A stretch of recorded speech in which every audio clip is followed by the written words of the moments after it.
여러분들 중에 모태신앙이 있으실 거예요. 모태신앙 아니신 분 계십니까? 집사님. 맞아요. 니콜 자매님도 그러시고. 나머지 분들은 다 모태신앙이세요? 예, 부럽습니다.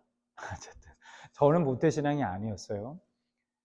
저희 집안에 예수 믿는 사람이 없었고, 저희 큰 누님이 이제 성인이 돼서 직장 생활하면서 교회를 나가기 시작했고, 그게 우리 집안의 첫 이제 믿음의 그 시작이었습니다. 제가 19살 때 중국으로, 여러분 다 아시겠지만 유학을 가게 됐습니다. 고등학교 졸업하자마자 갔죠. 거기서 나름대로의 이제 큰 꿈을, 나름대로의 계획을 가지고 이제 갔습니다. 근데 거기서 예수님을 제가 만나게 됩니다. 전혀 생각하지 못했던, 되게 예수님을, 어떤 종교에 대한 거부감이 되게 심했던 제가 완전히 예수님을 믿고 180도 모든 것이 다 변해버렸습니다. 그렇게 이제 예수를 믿고 신앙생활을 시작하는데, 제가 그때 이제 나가던 한인교회가 있었습니다. 한인교회가 있었는데, 그곳에 유일하게 딱 하나 교회가, 이제 한인교회가 있었습니다. 지금은 그곳에 지금 여러 교회들이 많이 있는 걸로 알고 있습니다. 어쨌든 그 한인교회가 어떤 교회였냐면은, 처음에는 이제 교회가 없어서 그곳에 이제 유학생들이 이제 많이 있었는데, 기숙사에서 살고 있었던 유학생들이 주일에 예배드릴 곳이 없으니까 그 기숙사, 좁은 기숙사에 모여서 3, 4명 모여서 적게 이제 조그만 이제 그룹으로 이렇게 예배를 드리기 시작했습니다. 그 예배를, 그러다가 이제 예배를 드리고 싶은, 어디 이제 교회를 찾아가는데 교회가 없으니까 삼작교회, 그 한족 교회는 가기 싫고 갈 수 없고 하니까 소문을 듣고 한 주 한 주에 사람들이 막, 학생들이 찾아오는 겁니다.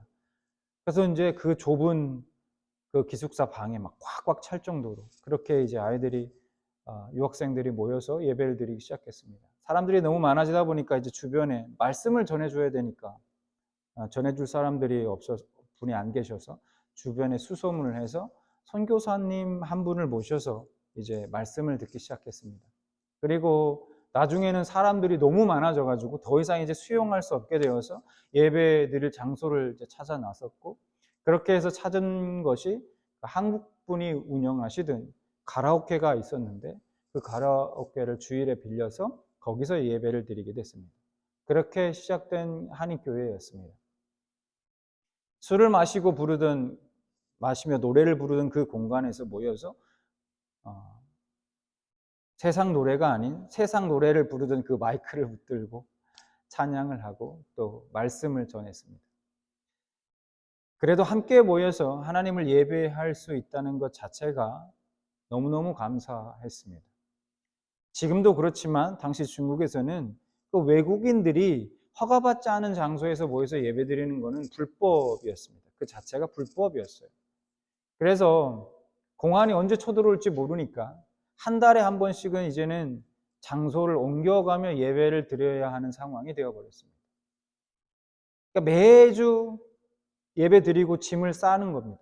짐을 쌌다가 또 다른 곳에 옮기면 또 짐을 풀고, 짐 싸고 짐 풀고, 계속 음향 장비며 많은 교회 물품들을 쌌다 풀었다. 여간 번거로운 일이 아니었습니다. 그러다가 한 번은 제가 부활절 예배를 드릴 때였는데, 공안들이 갑자기 쳐들어왔습니다.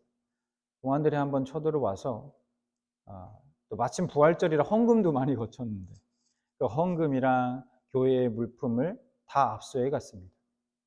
그리고 목사님, 그리고 집사님 그 한 분, 그리고 이제 당시에 이제 청년회장이었던 이렇게 세 사람이 공안국에 끌려가서 이제 조사를 받게 됐습니다. 한 2시간 정도 있었던 것 같아요. 제가 그때까지 한국에 있을 때는 경찰서 한 번도 가본 적이 없는데, 중국에 유학을 가서 공안국에 끌려갈 거라는 건 상상하지 못했던 일이었습니다. 제게 처음 만난 교회는 그런 곳이었습니다. 교회는 그런 곳이었습니다. 나 자신을 희생하지 않으면 하나님께 예배드리는 수 없고 예배할 수 없구나, 그것을 알게 해준 곳. 몇몇 가정교회 지도자들처럼 뭐 예배드리다 감옥에 갇히고 때론 목숨을 희생할 것을 각오하고 예배하는 것까지는 아닐지는 몰라도 적어도 나의 안전과 평안을 희생할 것을 감수하지 않으면 하나님을 찬양할 수 없고 예배할 수 없었던 것이 바로 교회였습니다. 당시 제게 매주 토요일마다 성경을 가르쳐 주시던 선교사님이 계셨는데 여자 싱글 선교사님이었습니다. 연세가 좀 있으셨는데 어느 날 그 선교사님이 집으로 공안들이 찾아온 거예요. 너무 두려운 나머지 3층에 살고 계셨는데 거기서 이제 뭐 이렇게 천 같은 것들을 줄을 매달아서 이렇게 연결해 가지고 창문을 통해서 내려오시다가 추락하셨습니다. 그래서 큰 부상을 당하시고 척추에 막 하여튼 큰 부상을 당하셔서 이제 그 상태로 바로 추방을 당했습니다. 저는 그때 생각했습니다. 예수 믿는다는 게 저런 것이구나. 나 자신을 온전히 하나님께 드리지 않으면 안 되는 거구나. 목숨까지도 어쩌면 내가 각오하지 않으면 하나님께 드리지 않으면 안 되는 것이구나. 예수를 믿고 따른다는 거 저런 것이구나. 제 마음속에 아주 깊이 각인되었습니다. 제게 예수님을 믿는다는 것은 그랬습니다. 제게 교회는 그런 곳이었습니다. 여러분에게 교회는 어떤 곳입니까? 여러분에게 교회 하면은 지금까지 이제 모태신앙으로서 또는 중간에 이제 예수님을 믿고 신앙생활을 하고 계신데 여러분들에게 교회는 어떤 의미입니까? 여러분에게 교회는 어떤 곳입니까? 그냥 주일에만 예배드리러 잠깐 들렀다 가는 장소에 불과하지는 않으신가? 오늘 드려지는 이 예배가 정말 소중하게 여겨지시는가? 오늘 말씀을 통해서 이 교회에 대해서 한번 깊이 생각해 보는 시간을 갖길 원합니다. 교회에 대해서. 오늘 본문 말씀 마태복음 16장 18절 말씀에 에클레시아, 교회라는 말이 처음 등장합니다. 근데 예수님께서 이 교회를 어디에다 세우신다 말씀하시냐면 바로 반석 위에 세우시겠다 그렇게 말씀하십니다. 18절 말씀 다시 보겠습니다. 오늘 내가 네게 이르노니 너는 베드로라. 내가 이 반석 위에 내 교회를 세우리니 음부의 권세가 이기지 못하리라. 여기서 반석이라는 말은 헬라어로 페트라입니다. 페트라, 반석, 큰 바위 뭐 이런 의미입니다. 그런데 이 말씀을 하시기 전에 예수님은 요한의 아들 시몬에게 베드로라는 이름을 주십니다. 그럼 이 베드로라는 어떤 뜻인가? 헬라어로 페트로스입니다. 페트로스. 이 페트로스는 바위 조각, 돌멩이 뭐 이런 의미, 반석이라는 의미도 있지만 바위 조각, 기본적으로는 돌멩이 이런 의미를 갖고 있어요. 그러니까 이 18절 말씀을 다시 말씀드리면 이렇게 됩니다. 시몬아, 이제부터 너는 페트로스다. 그런데 내가 그 페트라 위에 내 교회를 세울 거야. 그 페트라 위에 세운 교회는 음부의 권세가 절대 이기지 못할 거야 라고 말씀하신 것이죠. 예수님은 이 페트로스, 즉 바위 조각에 불과한 그 베드로를 페트라, 즉 큰 바위, 반석이 되게 하겠다고 말씀하십니다. 그리고 그 위에 교회를 세우시겠다 말씀하십니다. 근데 중요한 것이 이 페트로스, 즉 바위 조각, 돌멩이에 불과한 베드로가 페트라가 될 수 있느냐는 거예요. 바위, 반석이 될 수 있느냐는 겁니다. 예수님과 제자들이 가이사라 빌립보라는 지방에 도착했을 때 예수님이 제자들에게 이렇게 물으십니다. 16장 13절. 예수께서 빌립보 가이사라 지방에 이르러 제자들에게 물어 이르시되 사람들이 인자를 누구라 하느냐? 제자들이 대답합니다. 이르되 더러는 세례 요한, 더러는 엘리야, 더러는 어떤 이는 예레미야나 선지자 중에 하나라 하나이다. 그리고 예수님이 다시 물으세요. 그러면 너희는 나를 누구라 생각하느냐? 라고 물으십니다. 이 질문에 베드로가 아주 훌륭한 대답을 하죠. 16절 시몬 베드로가 대답하여 이르되 주는 그리스도시요 살아계신 하나님의 아들이시니이다. 베드로의 이 고백이 어떤 의미냐면 이런 의미입니다. 먼저 그리스도는 기름 부음 받은 자라는 뜻이에요. 유대인들은 왕과 제사장에게 기름을 부었습니다. 구약의 선지자들은 다윗의 후손에서 이스라엘을 구원할 메시아가 올 거라고 다 그렇게 하나님의 약속을 선포했습니다. 그렇게 믿고 있었어요. 때문에 베드로가 예수님에게 그리스도이십니다 라고 고백한 것은 예수님이 바로 하나님이 보내주신다고 약속한 그 선지자들이 그렇게 선포했었던 바로 그 구원자 메시아입니다 라고 대답한 것입니다. 또한 베드로는 예수님을 통해 하나님을 보았습니다. 그래서 다른 일반인들의 고백과는 근본적으로 다른 고백이라는 거예요. 베드로의 고백은 바로 하나님 그 자신이 메시아이자 구원자로 오셨다고 지금 고백하고 있는 것입니다. 예수님은 베드로의 이 고백을 들으시고 오늘 본문 말씀인 18절의 말씀을 하신 겁니다. 예수님께서 반석 위에 교회를 세우시겠다라는 말씀을 하시고 드디어 예수님이 구원 성취에 대한 이야기를 하십니다. 21절. 이때로부터 예수 그리스도께서 자기가 예루살렘에 올라가 장로들과 대제사장들과 서기관들에게 많은 고난을 받고 죽임을 당하고 제3일에 살아나야 할 것을 제자들에게 비로소 나타내시니. 그런데 이 이야기를 들은 베드로의 이 반응이 놀랍습니다. 좋은 의미에서 놀라운 게 아니라요, 나쁜 의미에서 놀랍다는 거예요. 자, 22절 말씀, 바로 밑에 절 22절 말씀 보겠습니다. 베드로가 예수를 붙들고 항변하여 이르되 주여 그리 마옵소서. 이 일이 결코 주께 미치지 아니하리이다. 내가 고난을 받고 죽을 거야. 이제는. 그리고 제3일에 다시 살아날 거야. 그 구원의 성취에 대해서 말씀을 하시니까 그 말을 들은 베드로가 예수님께 항변했다라고 이야기하면서 붙들고 항변했다라고 말씀하고 있으면서 결코 그런 일이 주님께 일어나지 않을 겁니다라고 말하고 있습니다. 이 말씀에서 베드로가 예수님을 붙들고 항변했다라고 이렇게 말씀하고 있는데요. 이 번역은 굉장히 완곡한 번역입니다. 점잖게 번역했다는 거예요, 한마디로. 이 영어 성경을 보면 이렇게 되어 있어요. took him aside라고 되어 있고 항변하다는 rebuke라는 단어를 사용하고 있습니다. 그러니까 무슨 얘기냐? 베드로가 예수님께 할 말이 있어서 잠깐 어디로 예수님을 데리고 갔다는 얘기예요. 한편은 어디 구석 같은 구석으로. 그리고 나서 항변했다라고 번역했는데 영어 성경이 원문대로 아주 잘 번역했습니다. rebuke, 꾸짖다, 책망하다 이런 의미가 있죠. 여기까지의 말씀의 원문을 다시 원문의 의미를 살려서 번역해 보면 이렇게 됩니다. 베드로가 예수님을 따로 붙들고 데리고 가서 꾸짖으며 말했다 라는 의미가 됩니다. 그러니까 주님 잠깐 이쪽으로 와보세요. 예수님 지금 무슨 말씀하세요? 말도 안 되는 소리 하지 마세요. 절대로 주님께 그런 일이 일어날 수 없습니다.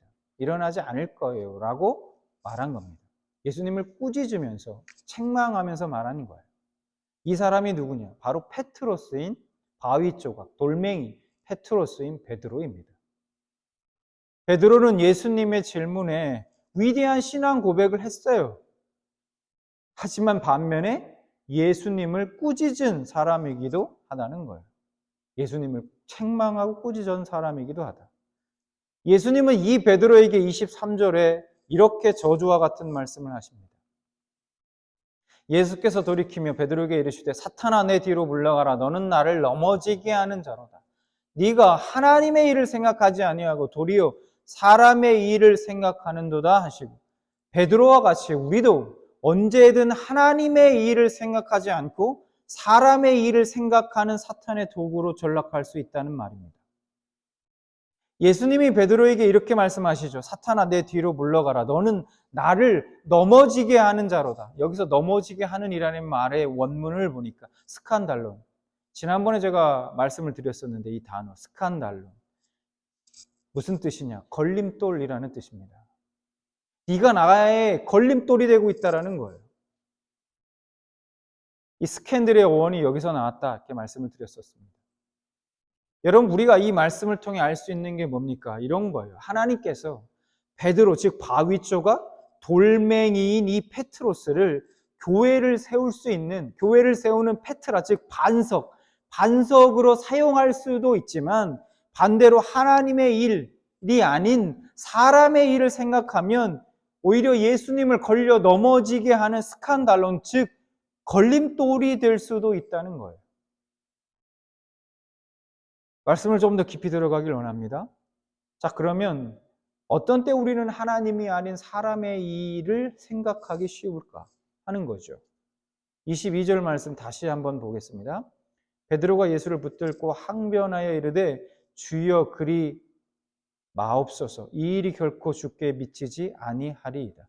여러분, 이 22절 말씀에서 주여 그리 하지 마옵소서, 그리 마옵소서라는 이 말씀을 원문으로 보면 두 가지 번역이 가능합니다. 두 가지 번역이 가능해요. 첫 번째는 우리발 성경에서 번역했던 것처럼 주여 그리 마옵소서, 혹은 그런 일이 있어서는 안 됩니다 라고 번역할 수 있어요.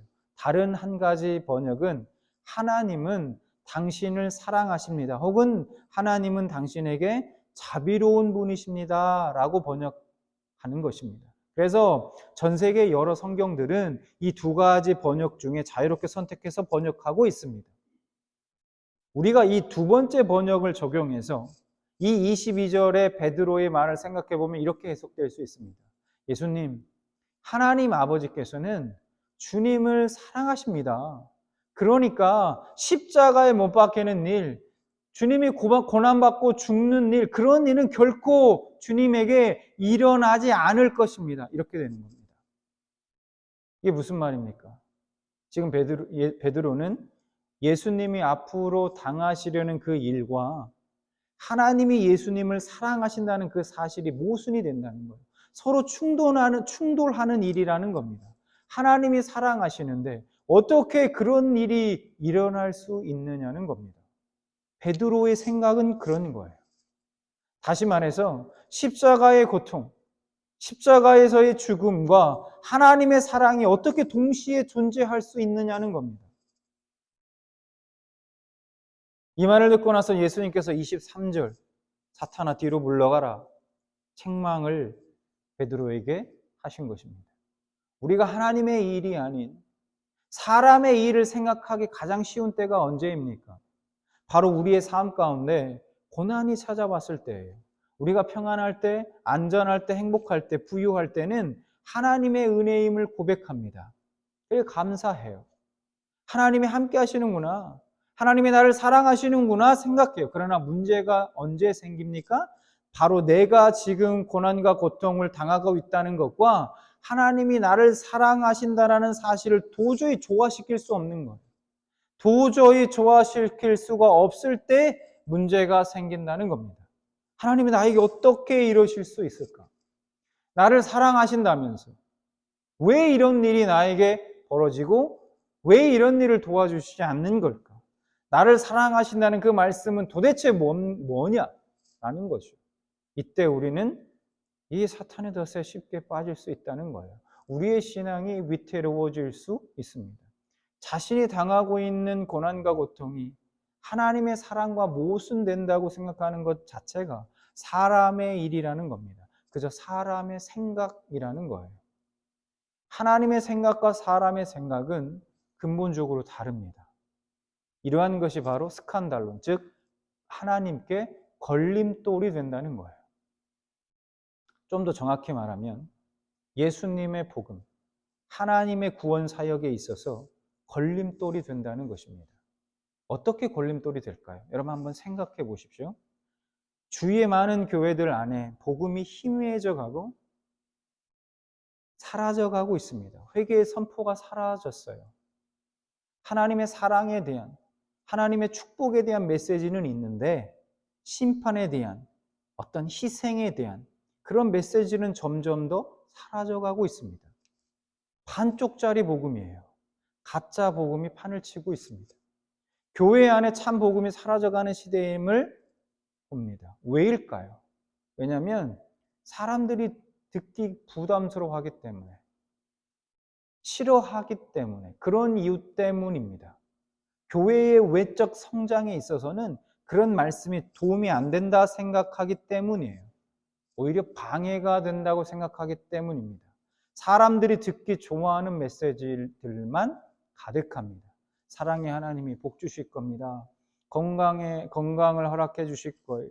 사업이 잘 될 겁니다. 번창하실 겁니다. 라는 등등의 메시지들 위주로 선포되고 있다는 겁니다. 사실 맞아요. 사랑의 하나님이 당신의 자녀들에게 그런 복을 주시죠. 당연히 주십니다.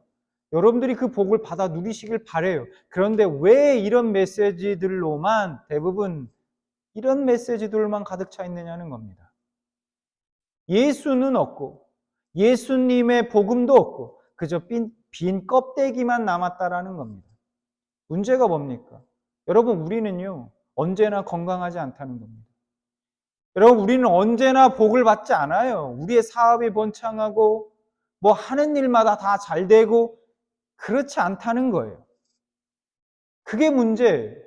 삶 가운데 누구든 고난과 고통의 시간이 찾아온다는 겁니다. 이때 반쪽짜리 복음, 가짜 복음 위에 세워진 신앙을 소유한 사람이 있다면 그 사람이 어떻게 되겠습니까? 자신이 알고 들어왔던, 믿어왔던 사랑의 하나님, 복 주시는 하나님과 도대체가 조화가 되지 않는 겁니다. 뭐지? 결국 교회를, 하나님을 떠나게 되는 경우도 생기죠. 여러분, 다시 한번 말씀드립니다. 오늘 본문을 통해 알 수 있는 분명한 한 가지. 하나님께서 베드로를, 즉 바위 조각 같은 돌멩이 같은 그 베드로, 페트로스를 교회를 세우는 페트라, 즉 반석으로도 하나님이 들어서 사용할 수 있지만 반대로 하나님의 일이 아닌 사람의 일을 생각하다 보면 그 교회가 언제든 예수님의 사역을 방해하는 걸림돌이 될 수도 있다는 거예요. 하나님은 우리와 같은 그 베드로 위에 교회를 세우셨습니다. 여러분, 우리는 완전하지 않습니다. 그렇기 때문에 우리는 든든한 반석이 될 수도 있지만 반대로 우리가 오히려 하나님의 일이 아닌 사람의 일을 생각하면 언제든지 예수님께 스칸달론, 즉 걸림돌이 될 수도 있다는 것입니다. 그렇기 때문에 사실 이 땅의 모든 교회는 불완전합니다. 그래서 우리에게 필요한 게 뭐냐? 바로 머릿돌이 필요하다는 거예요. 에베소서 2장 20절에 이렇게 말씀합니다. 너희는 사도들과 선지자들의 터 위에 세우심을 입은 자라. 그리스도 예수께서 친히 모퉁이 돌이 되셨느니라. 이 말씀에서 이 모퉁이 돌이 뭐냐 하면 벽을 쌓기 위해서 먼저 수직과 수평 기준이 되는 돌이 필요합니다. 그 돌이 뭐냐? 바로 모퉁이 돌입니다. 이 모퉁이 돌이 삐뚤어지면 어떻게 될까요? 이 모퉁이 돌이 삐뚤면 이어서 그 위에 쌓는 벽도 삐뚤어지고 결국은 건물이 무너질 수도 있기 때문에 이 건축자들이 건물을 지을 때 제일 먼저 구하는 돌이 바로 이 모퉁이 돌입니다. 교회는 저와 여러분 같은 많은 페트로스, 즉 바위 조각들, 돌멩이들이 하나씩 쌓여 이루어집니다. 근데 만약 그렇게 만들어진 건물에 모퉁이 돌이 빠지면 어떻게 되겠습니까? 그 건물은 이내 삐뚤어지고 무너지고 말 것입니다. 우리는 비록 하나하나 쓸모없는 바위 조각, 돌멩이들에 불과하지만 예수님께서 우리의 모퉁이 돌이 되어 주셨기 때문에 우리가 교회로 지어져 갈 수 있는 것입니다. 아무리 화려하고 멋지고 역사와 전통이 있는 교회라고 할지라도 이 모퉁이 돌이 되신 예수 그리스도가 빠지는 순간 그 교회는 무너져서 돌무더기가 되고 말 것입니다. 우리의 중심은 예수님이 되어야만 합니다. 교회의 중심은 오직 예수님이 되셔야만 합니다. 우리의 모든 삶, 교회의 존재의 목적은 예수님이어야 합니다. 그분의 영광을 위한 것이어야만 합니다. 우리는 그저 바위 조각, 돌멩이에 불과해요. 교회 안에 예수님이 없는 예배, 예수님이 없는 설교, 예수님이 없는 성도의 교제, 예수님이 없는 성경 공부가 있을 수 있습니다. 그런데 그런 교회는 곧 무너지고 말 것입니다. 여러분, 어떠한 교회를 꿈꾸십니까? 어떠한 공동체의 모습을 소망하십니까? 우리가 정말 하나님께 간절히 기도해야 하는 것은, 하나님, 우리는 그저 바위주가 돌덩이에 불과합니다. 우리는 완전하지 않습니다. 오늘도 자주 자충우돌합니다. 그런 우리 가운데 예수님이 친히 모퉁이 돌이 되어 주셔서 우리가 하나님 나라에 걸림돌이 되지 않고 하나님이 진정으로 기뻐하시고 사용하시는 반석이 되게 하여 주시옵소서. 이게 여러분 우리 기도가 되어야 할 것입니다. 교회뿐만이 아닙니다. 여러분의 가정도 마찬가지예요. 예수님이 여러분들의 가정에 모퉁이 돌이 되어 주셔야 그 외에 쌓아지는 모든 것들이 의미 있고 건강하게 튼튼하게 쌓아져 갈 수 있는 것입니다. 먼저 하나님의 교회인 우리 모두가 하나님이 사용하시는 반석과 같은 교회가 되고, 또한 함께 우리 평안교회를 하나님이 기뻐하시는 정말 이 반석 같은 공동체로 함께 만들어져 가길 여러분 진심으로 소망합니다.